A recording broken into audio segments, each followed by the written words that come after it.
Bonjour à tous et bienvenue dans votre journal des associations. Nous avons le plaisir de recevoir sur notre plateau, me dirait un pilier, un Zarboutan, un grand passionné de la culture créole, quelqu'un qui aime l'océan Indien et pas n'importe qui. Pour moi, c'est un grand honneur de le recevoir aujourd'hui parce que ça a été aussi mon professeur il y a une vingtaine d'années, hein, parce que voilà, j'avais suivi le module plutôt histoire de l'océan Indien et puis voilà, c'était des professeurs comme lui, comme Sudel Fuma, donc qui m'ont donné en fait cette envie de connaître mon île. Et nous avons le plaisir donc de recevoir sur notre plateau Monsieur Prosper Ève.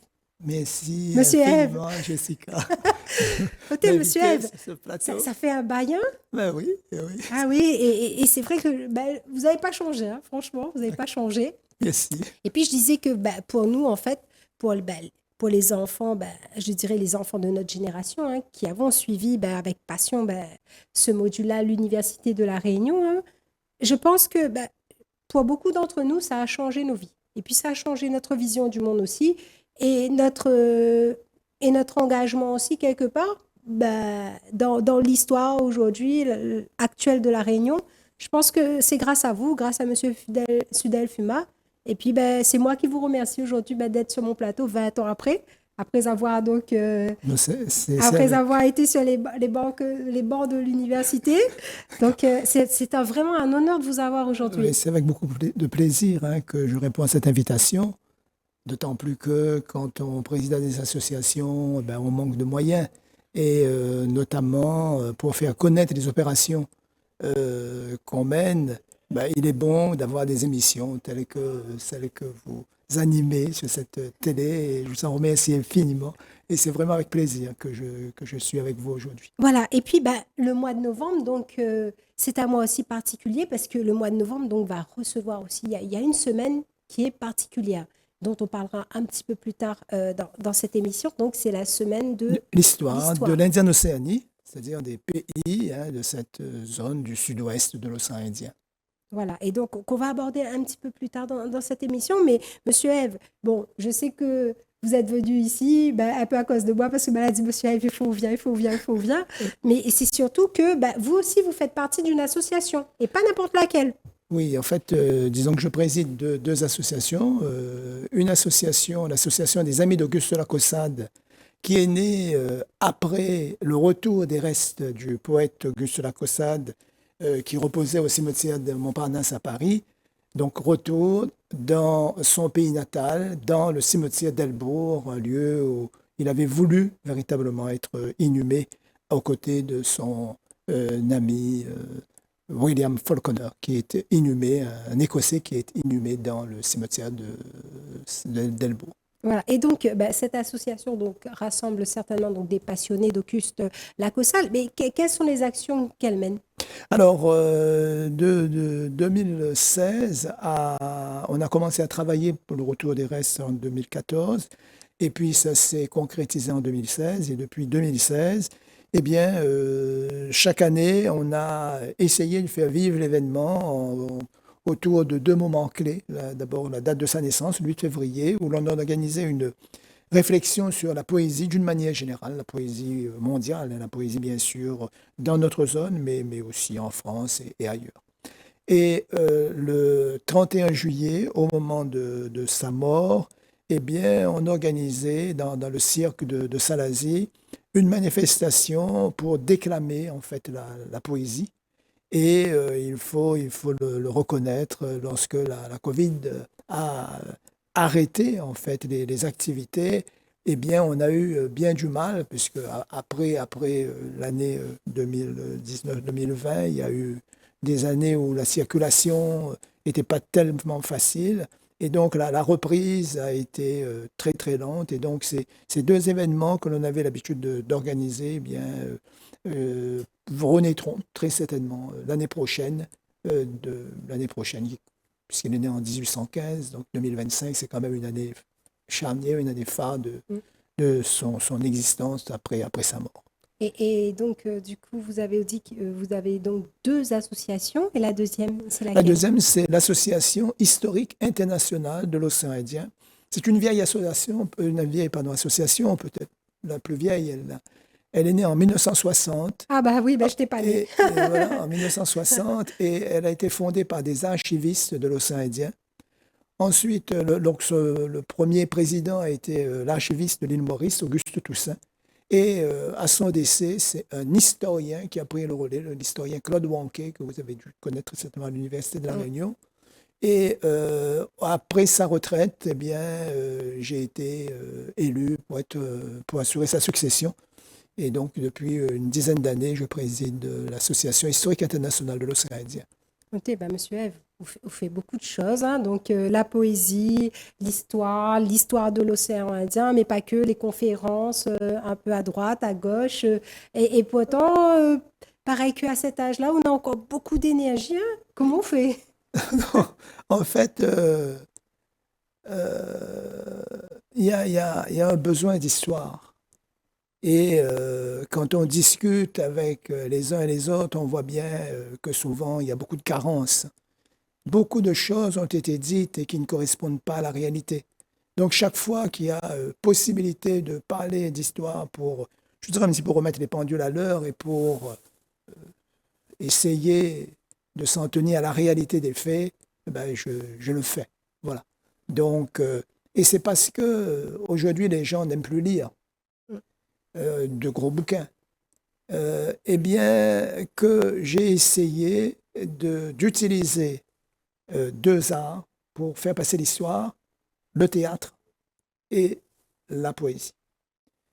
Le théâtre, c'est surtout, j'ai écrit des textes sur Auguste Lacaussade, pour présenter Auguste Lacaussade, et pour présenter Marie-Madeleine Delacroix. En fait, son nom de civil, c'est Marie-Françoise Aimée Pignolet de Fresnes, une Sainte-Andréenne, qui a fondé une congrégation religieuse, la congrégation des Filles de Marie, qui présente cette particularité à une époque où elle vivait dans la société de la distance. Elle a, en fondant cette congrégation, décidé de réunir des filles de toutes conditions, sans tenir compte de la dot apportée, donc sans tenir compte de l'argent, sans tenir compte du niveau culturel. Donc, juste après l'abolition de l'esclavage en 1849, en avril 1849, quelques mois après l'abolition, elle rassemble sous un même toit des filles anciennement esclaves et des filles d'anciens maîtres. Donc, alors que dans cette société post-esclavagiste, on a une piètre opinion des affranchis, les hommes ont été reconnus comme citoyens par la République, mais les anciens maîtres ne veulent pas qu'ils s'approchent de l'urne française pour voter, donc ils sont tenus à l'écart des votes à partir de 1849-50. Donc la situation est difficile. Elle, en réunissant ses filles blanches et ses filles noires sous un même toit, elle réalise la vraie fraternité et elle fait franchir à l'Église un cap énorme, puisque dans toutes les congrégations féminines et même masculines qui existent au monde, on a une différence pour les congrégations féminines entre les sœurs de chœur, celles qui ont apporté une forte dot, et puis les sœurs converses, celles qui ont apporté de petites dots et qui vont exercer les basses tâches. Eh bien, chez elles, toutes les filles sont égales, toutes peuvent exercer toutes les tâches. Et une fille anciennement esclave peut devenir une supérieure de communauté, alors que ce n'était pas du tout prévu au programme. La première fille affranchie qui va devenir enseignante, elle va devenir enseignante au début du XXe siècle. Et elle sera tellement mal accueillie par le corps enseignant et par la directrice de son école qu'elle va se suicider quelques mois après. Donc, si je dis ça, c'est pour bien faire comprendre l'importance de ce qu'elle a fait. Pas de sœur de chœur, pas de sœur converse. Donc, changer vraiment de focale, de manière d'être. Eh bien, ce qu'elle a fait ici, à La Réunion, va être étendu à toutes les congrégations féminines du monde au moment de Vatican II, c'est-à-dire un siècle plus tard. On voyait très bien qu'ici, dans cette petite île, il y a de grandes choses qui ont été faites. Et Il faut perdurer. oui, Et donc il faut- c'est par le théâtre que j'essaie de présenter cette grande figure de l'histoire. Et j'espère que tout le monde sait qu'aujourd'hui, il y a un dossier qui est présenté devant la commission de la cause des saints pour faire reconnaître sa vie et son œuvre et sa sainteté. Et en espérant que le dossier passe, quoi. Donc, Voilà. ça, c'est tout notre souhait. Et aujourd'hui, donc, pour votre présence aussi sur le plateau, donc, c'est pour parler donc de poésie, avec deux couvertures donc qui vont apparaître sur vos écrans. Le premier, donc, c'est le livre Capillaire et Bah quoi? Vacua, effectivement. Donc, que vous avez écrit. Oui, c'est pour, j'étais en train d'expliquer tout à l'heure que c'est pour faire passer le message historique de manière simple et très court, puisque les gens n'aiment plus lire, parler d'histoire sous forme de poème pour restituer eh bien, toutes ces informations à son destinataire, c'est-à-dire au peuple réunionnais. D'accord. Et bien sûr à tout le monde. Et on va aussi voir apparaître donc la couverture donc, du second livre. Moi, j'appelle ça le livre vert, le livre jaune, hein, parce que Ouais. si les téléspectateurs ne voient pas clair, comme moi, du moment qu'on sait que c'est Prosper Rêve, Pariétaire, sous le Pariétaire, soleil et la lune. voilà, Pariétaire, alors j'espère qu'on voit bien, il y a une petite touche écologique, oui, mais pour parler de plantes qui sont vraiment représentatives de cette île et qui symbolisent aussi les textes que l'on trouve à l'intérieur. Donc, il y a des textes qui concernent vraiment le soleil, donc tout ce qui est lumineux, mais il y a aussi des parts d'ombre et qui est plutôt lunaire. Donc, ce titre-là symbolise ces deux présentations qui sont faites d'événements historiques vécus, d'événements historiques qui ont vraiment existé. Il n'y a pas d'invention. Et si j'ai fait cela, c'est pour restituer quand même un certain nombre d'informations au plus grand public.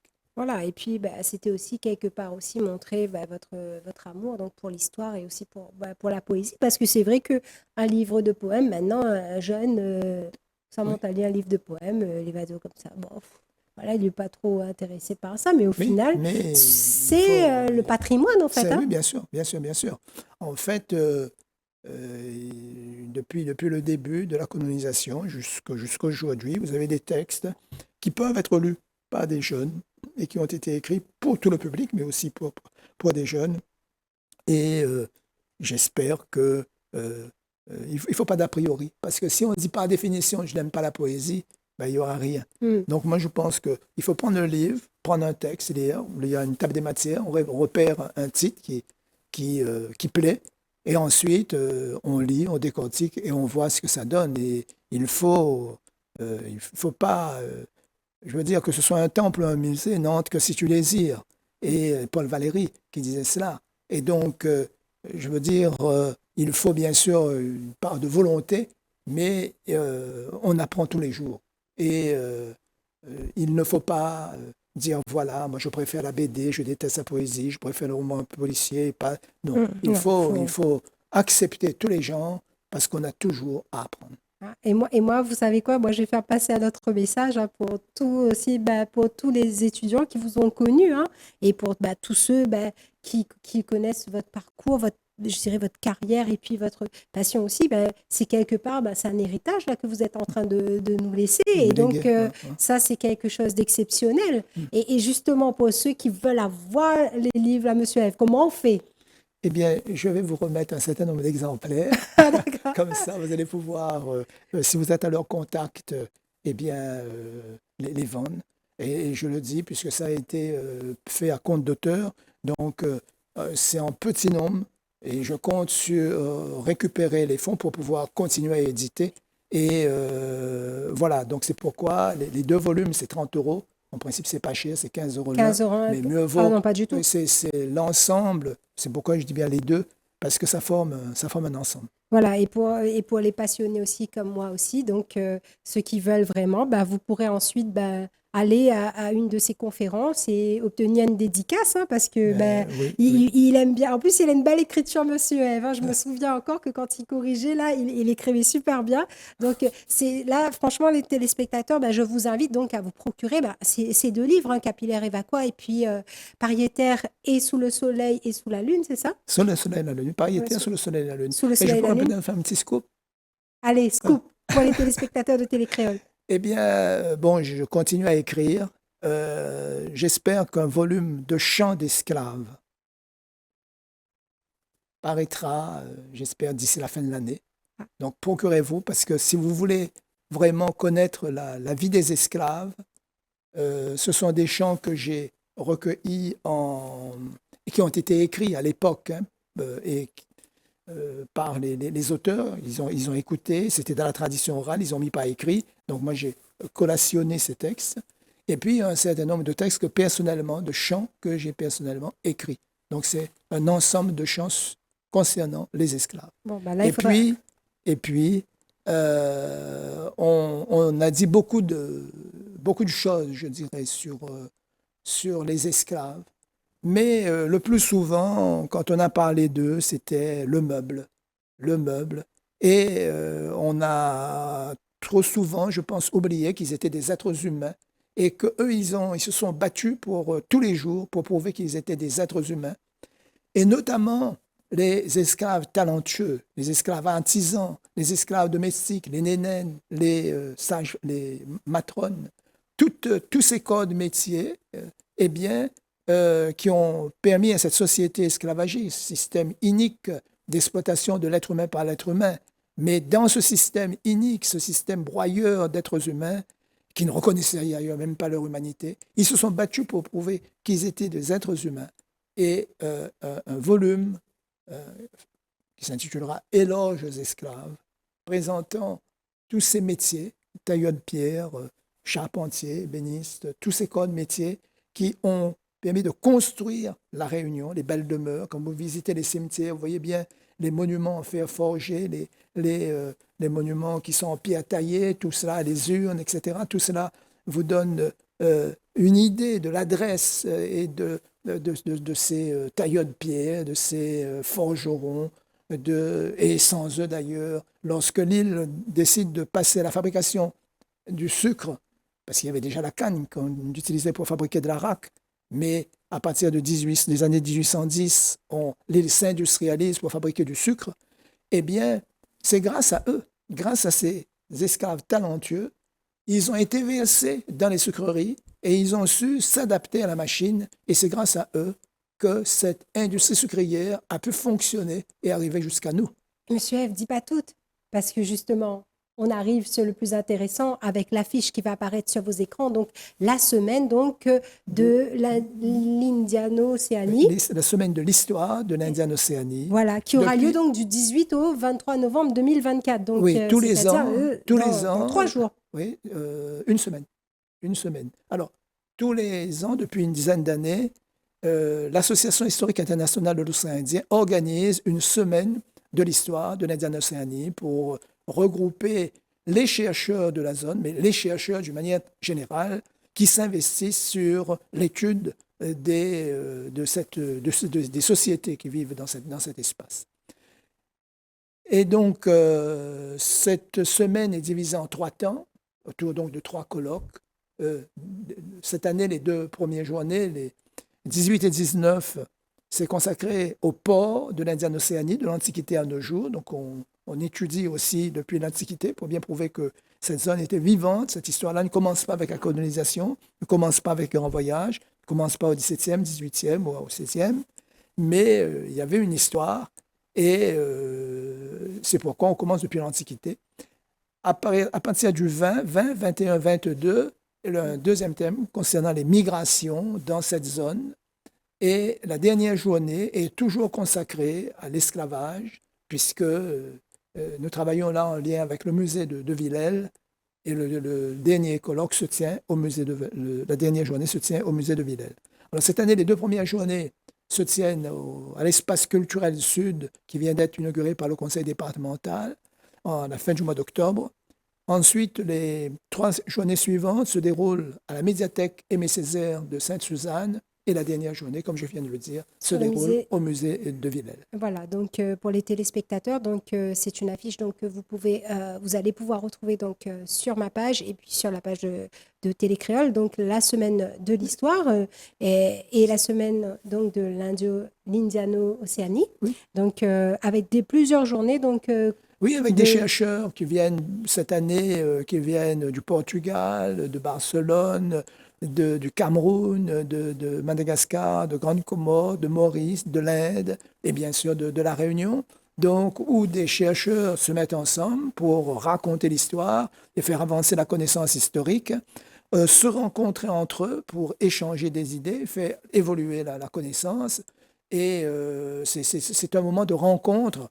Et c'est pourquoi les Réunionnais qui vivent ici, eh bien, devraient participer vraiment à l'ensemble de ces journées, en fonction, bien sûr, pour ceux qui travaillent, en fonction de leurs opportunités, mais pour ceux qui sont à la retraite, j'estime qu'ils ont du temps pour venir se nourrir.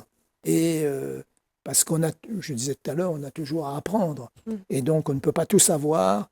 Et il faut toujours s'ouvrir à l'esprit. Et pour les jeunes qui sont à l'université, les jeunes qui sont dans les lycées, ben, ils ont toujours besoin de se frotter et limer la cervelle. et puis c'est important aussi de pouvoir aussi connaître l'histoire de son île, connaître l'histoire Des de pays de sa la zone, région, oui, voilà, effectivement, voilà. parce qu'on se rend compte de plus en plus parce que c'est une histoire qui se perd, hein. Oui, ben, Est-ce qu'on enseigne encore tout ça ouais, dans les maintenant? programmes, on sait très bien que les Oui, bien programmes ils sûr. sont faits de manière telle que il y a le programme national et c'est à l'intérieur du programme national qu'il y a une possibilité, eh bien, dans une thématique, dans un chapitre, d'introduire un peu d'histoire locale, hein, d'histoire régionale. C'est peut-être un peu plus facile en géographie, mais en tout cas en histoire, tel que les bouquins se présentent, quand ils parlent de l'histoire, de l'esclavage, par exemple, de la traite, eh bien, c'est plutôt la traite atlantique. Donc, les exemples pris sont des exemples, je dirais, hors sol, hors de cet espace, alors qu'il y a une histoire très riche qui s'est déroulée. Mais donc, il y a nécessité d'étudier pour que ceux qui mettent en place les programmes considèrent eh bien, que si on fait un focus sur la traite atlantique, il faut aussi voir les spécificités de la traite dans notre zone, dans l'océan Indien. Voilà, et donc c'est important donc de venir donc pour cette semaine donc de l'histoire avec l'affiche donc qui va réapparaître sur vos écrans donc avec plusieurs colloques organisés donc une semaine donc qui commence le 18 et qui se termine donc le 23 novembre 2024, une affiche donc qui sera retrouvée donc sur la page de Télécréole et sur ma page personnelle, sachant que là voilà vous allez pouvoir donc si vous avez des questionnements justement sur votre histoire à vous, hein, sur l'histoire de vos ancêtres, sur l'histoire de l'océan Indien, je pense que ce sera le moment de venir pour pouvoir aussi Échanger, oui, parce échanger que c'est aussi un avec des moment chercheurs. où les chercheurs, bien sûr, exposent leurs idées sur des thèmes qu'ils ont définis, mais à la fin de chaque exposé, il y a un temps de discussion. Il faut voir ça comme un temps d'échange réel. Donc, en général, on dit c'est un colloque. Un colloque, c'est un débat où il y a quelqu'un qui, autrefois, à l'époque antique, quelqu'un qui est sur l'agora, la place publique, il parle. Les gens qui passent viennent, écoutent et ils interrogent, ils posent des Tout à fait. questions et la connaissance comme ça évolue. Ben, c'est le même principe. Et il ne faut pas dire que ce n'est pas réservé pour vous, ce n'est pas fait pour vous. Non, non, non. Vous êtes capable d'écouter ce qui se dit, vous êtes capable d'intégrer les données et vous êtes capable de réfléchir, de poser des questions. Voilà. Donc ne vous mettez pas des obstacles en disant non, non, non, ça c'est un débat d'intellectuels, etc. Non, l'histoire telle qu'elle est racontée est une histoire qui vous est accessible. Venez et après vous allez juger, mais ne jugez pas avant. Et Voilà. d'ailleurs, il ne faut jamais juger. Et surtout, ce qui est bien, c'est que vous pourrez donc rencontrer Monsieur Eve et puis peut-être vous procurer les deux recueils de poésie, donc Capillaire et Vaqua, ainsi que Pariétaire et Sous le soleil et sous la lune, là. Mhm. Donc voilà, qui sont vendus donc les deux donc à 30 euros. Donc je dirais, ça va être un héritage donc que nous transmet là un grand Zaraboutan, mais appelle ça un Zaraboutan, mais un grand pilier donc, de l'histoire de l'océan Indien. Et donc voilà, et qui peut-être reste l'un des seuls pour l'instant. Hein. Donc pour l'instant, c'est là, malheureusement. Mais j'espère que voilà, on va vivre encore longtemps, Monsieur Eve. Mais en tout cas, merci beaucoup d'avoir répondu à mon invitation. Hein. Franchement, ça me fait chaud au cœur que vous soyez là. Mais merci infiniment, Jessica, de m'avoir invité, d'avoir pu parler un peu d'histoire, même si ça a été très, très rapide. Hein. J'étais obligé d'aller à l'essentiel. D'avoir pu aussi parler de ces ouvrages, puisque effectivement, c'est une restitution de la mémoire, c'est une restitution de grands moments de l'histoire de l'île, et c'est un cri du cœur, c'est une façon de transmettre finalement des pages de notre histoire. Et il y a des textes qui peuvent être utilisés par les enseignants pour bâtir un cours. Tout à fait. Voilà. En tout cas, Donc, merci beaucoup d'avoir répondu à mon invitation, Monsieur Prosper Eve. Quant à moi, je reste disponible via ma page Facebook Jessica Alagri ou via la page Télécréole et je me ferai un plaisir de vous répondre. C'est une émission que vous pouvez retrouver en replay sur votre chaîne YouTube, le journal des associations 974 Télécréole. Je vous souhaite une agréable fin d'après-midi sur votre chaîne et je vous dis à bientôt sur Télécréole.